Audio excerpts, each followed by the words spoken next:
Hey, good morning, everybody. My name is Barry Schwartz, and this is a Search Buzz video recap. Today is Friday, October 22nd, and this is the search news we covered over at the Search Engine Roundtable, at SERoundtable.com. Of course, I'd like to thank our sponsor. Move the mic a little bit. It's probably crackling as I move it.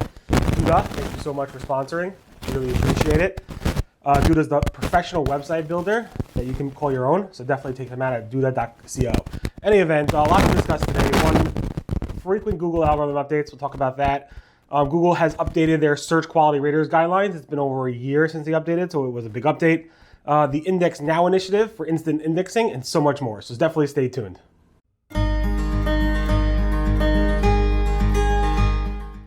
All right, so first up, I'm not crazy. Mordy Oberstein from Semrush released a bunch of data proving undeniably, unquestionably, that I am not crazy. The data basically showed that he was basically saying, why is Barry reporting about Google updates every week or twice a week or whatever it might be? And the truth is, he said that it is a lot more volatile, the search results in 2021 than they were in 2020. He said so much more that they're actually, on the desktop side, 68% more days of high volatility in the Google search results compared to 2020. And in the mobile search results, it's like 84% more high volatility, more changes in the search results. So I'm not crazy. The data proves it. Google's definitely changing the search results a lot more often. Are they algorithm updates? Are they what? I don't know. But again, reporting one more time, October 15th, we saw another Google update, unconfirmed. It ran from 15, 16, 17, and even through 18th. So I think it was like Thursday to Monday or something like that, where another Google update happened. You can see tons and tons of chatter that I covered over the Search Engine Roundtable. And then the charts were very, very high, starting, the 15th and so forth. And you can see the charts over here. So definitely, if you were hit in that date range, you were not alone. The big news this week was that Google on October 19th has published or updated the Google Search Quality Raters Guidelines, the 172-page PDF document that they give their third-party, what they call quality raters, search quality raters, to kind of judge Google's search results, the live search results, as well as the test search results. They are not guidelines around Google's ranking factors. They are not, these search quality raters do not have the ability to demote websites. All they're doing is basically telling Google, are your search results good, the live ones, or are the search results bad? And then also, if Google wants to test different algorithms, they test those as well. But that feedback doesn't go right back into the algorithm. It goes back to the engineers who say, oh, these are good or these are bad. Should we launch this algorithm update or should we not? Google in this document basically said they expanded the definition of YMYL categories for the groups of people. It's much more wordy now. They refreshed the guidance on how to research reputation information for websites and content creators. They restructured in a big way and updated in a big way the lowest page quality section. Definitely take a look at that. It's reorganized, it's refreshed with examples and reflect new structure. They simplified the definition of upsetting offensive to remove the redundancy with the lowest page quality section as well. And there's minor changes throughout. Honestly, I tracked over 3,000 different changes. There were hundreds of real significant changes, so definitely take a look at that. It's good weekend reading. It actually shortened. It went from 175 pages to 172 pages. The past several were done. This most recent one is October 19, 2021. Prior to that, it was October 14, 2020, then December 5th, 2019, then May 16, 2019, June 20th, 2018, and so forth. So Google definitely does update these documents, but it's been a while since we saw an update there, and we got one. So definitely take a look at that. It might be good weekend reading.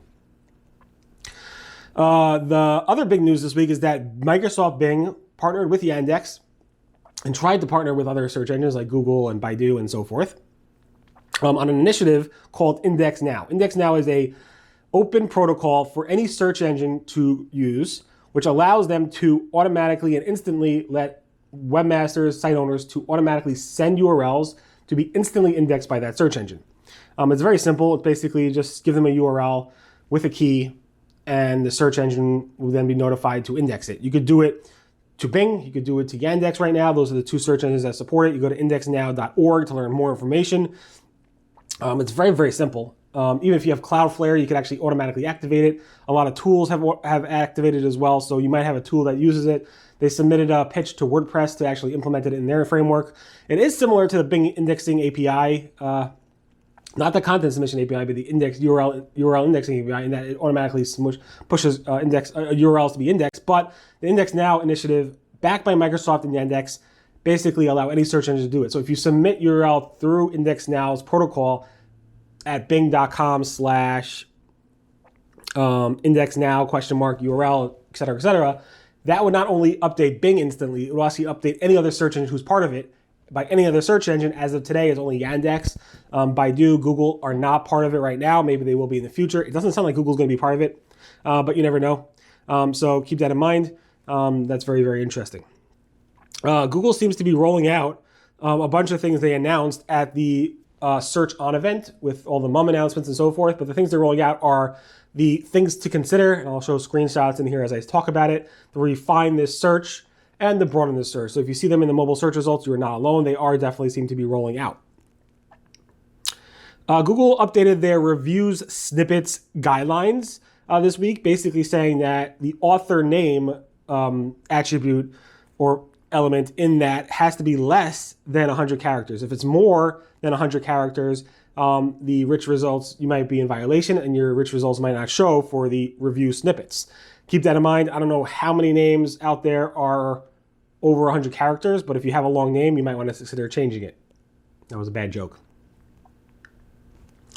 Google's John Mueller said, it is okay to have different intent around your content across your whole site, but probably don't do that on a specific page. So if you have a specific page about something, keep the intent on that page the same. Now, if you think about it, passage ranking or passage indexing, whatever you want to call it, maybe that's what maybe it would work if you have different intent on the same page, but you don't want to go there. Keep the same intent on the same page. Sites could definitely have different intent throughout different pages, of course, because some sites are really massive and have different intent, but on the same page, you want to keep the same intent.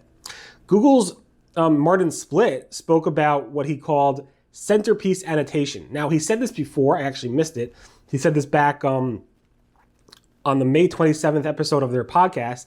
And then he was asked about this again, or he brought it up again in an interview with sponsored by Duda with a bunch of folks, including the representatives from Only, Bartos, and Jason Barnard, who runs, what's that cool knowledge graph data set with a K something, apologize. Anyway, Duda's a sponsor.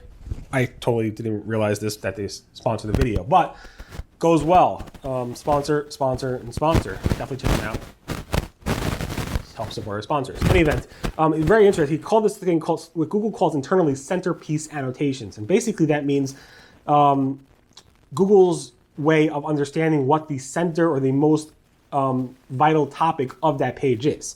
So you have your navigation on the top, you have your sidebar, you have your footer, and then you have your content in the middle. The content in the middle primarily would be called the centerpiece annotation by Google. So if Google refers to that, they call it internally centerpiece annotation. John Mueller said that author data, who the author is not a direct ranking factor. He said this because he was asked by somebody in a video hangout saying, I have doctors who could write the content or could review the content. Should I make sure that only my top doctors, the one that are the most recognized, should write it, or are any doctors okay in writing it? And John Mueller's like, we don't really look at the author per se, like who the author is and what their reputation is. It's more about the content overall. Now, for users, maybe you want to use the most famous doctor you have, but for Google and SEO purposes, it's not about who the author is, it's more about the content itself, and so forth. So that was very interesting to hear him say that. Microsoft Bing said they check the XML sitemap file daily, something they try to reach out to daily. I know Google doesn't do that daily. They do the robots.txt file daily, but they do look at your sitemap file based on how often it changes. So it's not a daily thing, but Microsoft Bing says they check it out daily, which is why you said if you want instant indexing, use IndexNow or the Bing content URL submission API.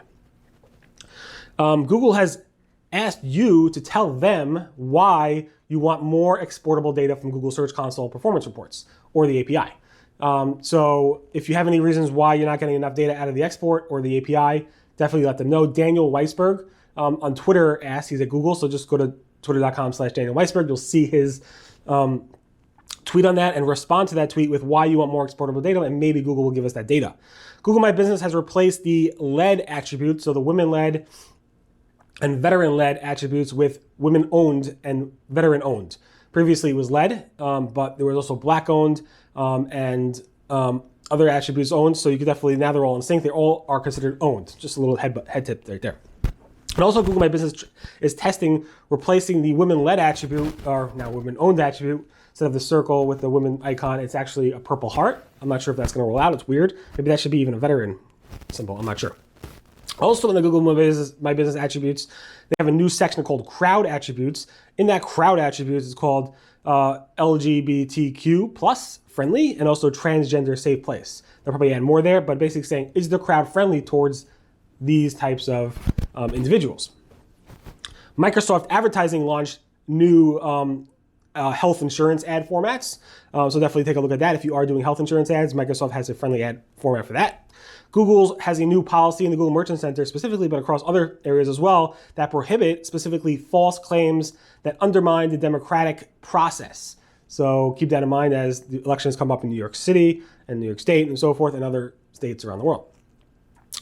Google Analytics had a bug this week on October 18th where we all saw the real-time analytics pretty much drop down to 0 for about an hour, but it actually turned out that that data is unrecoverable. So you might have a gap of an hour. I think it's between like 7:52 a.m. Pacific time on October 8th until about 9 p.m. Pacific time on October 18th. So if you're missing that data, you're not alone. You may want to set an annotation there so that you know that it was a bug with Google. Ellie Schwartz noted that Google has a new survey out that they're circulating asking searchers and users if they want an ad-free search engine in exchange for a paid subscription, like a Neeva. Neeva is a search engine that lets you pay monthly for ad-free experience. I highly doubt Google will ever make an ad-free search experience unless government regulation forces their hand, but I doubt that it will ever happen. So, but they're actually surveying people to see if they want it. I assume the answer is going to be no. And Frederic Dubut from Microsoft is leaving Microsoft after his 13-year career at Microsoft. He's moving on, I don't know where, but he's moving on. He specifically was the PM lead of the search team at Bing, at Microsoft Bing. He worked specifically on the Bing team for 8 years, but he's actually moving on. So congrats to Frederic for that transition. In any event, thank you so much for listening to the Search Buzz video recap. My name again is Barry Schwartz. This is the search news we covered over at the Search Engine Roundtable, roundtable.com over the past week. Again, thanks to Duda for sponsoring. Definitely check them out. Everyone have a great weekend, and I'll see you guys next. Goodbye.